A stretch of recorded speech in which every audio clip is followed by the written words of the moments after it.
एक बार की बात है, मेरी ड्यूटी रात की शिफ्ट में रिसेप्शन पर थी। समय लगभग 12:40 हो रहा था। ये बात साल 2004 की है। हमारी ड्यूटी आरकेपुरम दिल्ली में एक सरकारी भवन में कॉन्ट्रैक्ट बेस पर थी और मुझे ड्यूटी करते हुए 2 साल से ऊपर हो चुके थे। उस रात रिसेप्शन एरिया में मेरे साथ 4 और साथी थे।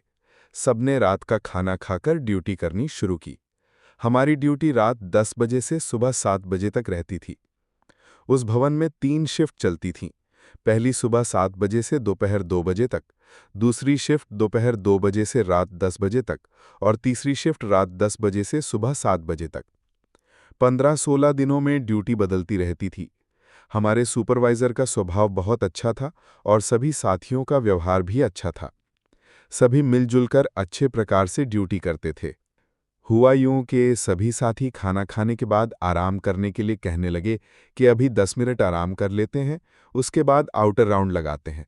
इतना कहकर सब सो गए, लेकिन मैं रिसेप्शन पर ड्यूटी दे रहा था। मेरे पास कंप्यूटर रखा रहता था जिसे मैं रात में चलाता था। हमारे पास मैगजीन और हिंदी अंग्रेजी में अखबार भी रखे रहते थे। मुझे पढ़ने का बहुत शौक था।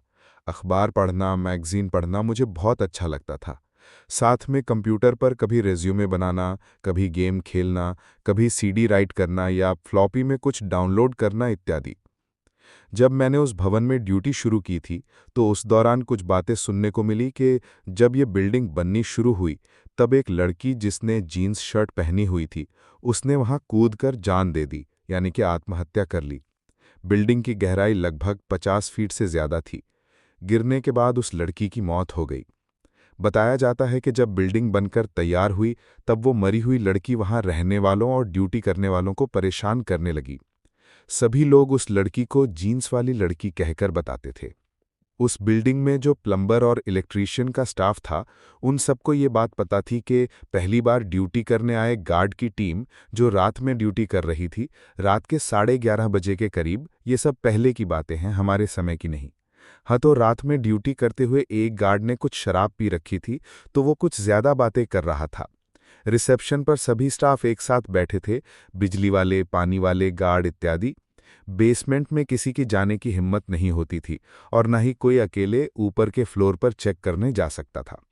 हुआ यूं कि वो गार्ड ज्यादा बातें कर रहा था। सभी लोग उससे परेशान हो गए। वे सब कहने लगे कि तुम जाकर बेसमेंट पार्किंग में सोफे पर आराम कर लो। तो वो गार्ड वहां चला गया। जैसे ही उसने सोफे पर 2-4 मिनट आराम करते हुए बिताए कि उसके गाल पर किसी अनजानी शक्ति ने थप्पड़ मार दिया। वो एकदम चौंक कर उठ पड़ा और कहने लगा कि किसने मुझे थप्पड़ मारा है। वो सीधा रिसेप्शन पर आ गया और पूछने लगा कि किसने ये काम किया है। वे सब कहने लगे कि शायद इसने पी रखी है, इसलिए इसे नशे में ऐसा लगा होगा। सब बोले कि कुछ नहीं हुआ, तू जा आराम कर, और उसे फिर से वहां पार्किंग में सोफे पर भेज दिया। कुछ देर बाद अचानक किसी अनजान शक्ति ने उसे उठाकर लगभग 20 फीट दूर फर्श पर पटक दिया। उस गार्ड ने जोर से चिल्लाया।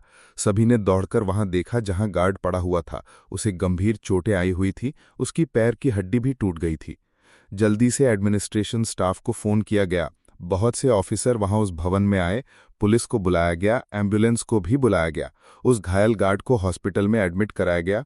सारी बात का पता लगाया गया।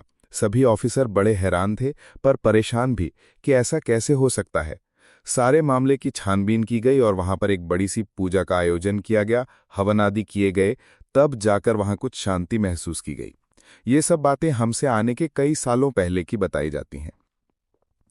फिर एक बार और की घटना में बताना चाहूंगा, जो मुझे बताया गया था कि एक बार शाम को सभी ऑफिशियल स्टाफ काम खत्म होने के बाद चला गया। उसके बाद बिजली वालों ने लाइट बंद करनी होती है, पानी वालों ने पानी बंद करना होता है, और जो काम गार्ड का होता है कि सभी फ्लोर और गेट को लॉक करना होता है। ये सभी काम ठीक होने के बाद सभी रिसेप्शन पर इकट्ठा हुए और आपस में बात करने लगे। फिर अचानक किसी ने देखा कि सबसे ऊपर वाले फ्लोर की लाइट ऑन है। वे कहने लगे कि हम तो सारी लाइट बंद करके आए थे। फिर उन्होंने मिलकर तय किया कि 3 लोग मिलकर ऊपर जाते हैं लाइट ऑफ करने के लिए। वे सब सीढ़ियों से टॉप फ्लोर पर गए, लेकिन जैसे ही वे सब वहां पहुंचे तो देखा कि लाइट तो पहले से ही बंद है। लेकिन जब नीचे